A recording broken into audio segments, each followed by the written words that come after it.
Hello అందరికీ నమస్కారం. ఈరోజు ఆరోగ్యానికి ఎంతో మేలు చేసే కాకరకాయ ఫ్రై చేసుకుందామా? చాలామందికి కాకరకాయ కూర అంటే అస్సలు ఇష్టం ఉండదు. పిల్లలైతే చేదని అస్సలు ముట్టుకోరు.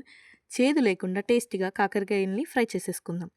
ముందు రోజే కాకరకాయల్ని చిన్న చిన్న ముక్కలుగా కట్ చేసి ఉప్పు, పసుపు వేసి పక్కన పెట్టేయాలి. తర్వాత రోజు ముక్కల్లో ఉన్న నీటిని గట్టిగా పిండేసి ముక్కల్ని పక్కన పెట్టుకోవాలి.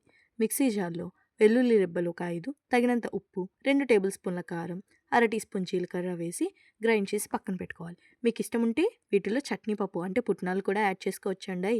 ముందుగా పొయ్యి వెలిగించి కడాయి పెట్టుకొని ఫ్రైకి తగినంత ఆయిల్ వేసి వేడయ్యాక కాకరకాయ ముక్కల్ని వేసి బ్రౌన్ కలర్ వచ్చే వరకు వేయించుకోవాలి.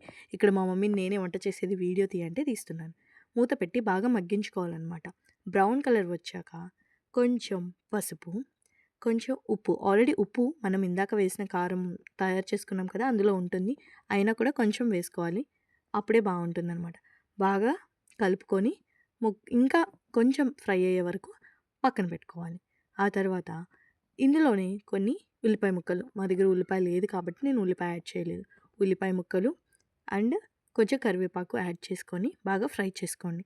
కాకరకాయలు భలే వేగిపోతే కరకరలాడుతూ ఉంటే చాలా బాగుంటుంది. పెరుగన్నంలో నంచుకొని తింటుంటే మీరు ఎప్పుడైనా ఈ కాంబినేషన్ తిన్నారా? తింటే కామెంట్ చేసేయండి.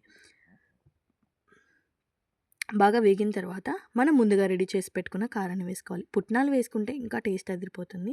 మా ఇంట్లో పుట్నా పప్పులు కూడా లేవు. అందుకనే మా మమ్మీ ఉత్త కారం వేసింది. ఆ కారం వేసుకొని బాగా కలుపుకోవాలి. కారం ముక్కలన్నిటికీ కలిసేలాగా. మనం తగినంత కారం వేసుకోవాలి. ఎక్స్ట్రా ఉంటే పక్కన పెట్టుకొని ఏదో ఒక కర్రీలోకి మనం యాడ్ చేసుకోవచ్చు. చక్కగా ఆ కారం అంతా ఆ ముక్కలకి పట్టే విధంగా కలుపుకొని స్టవ్ ఆఫ్ చేసుకొని అందరికి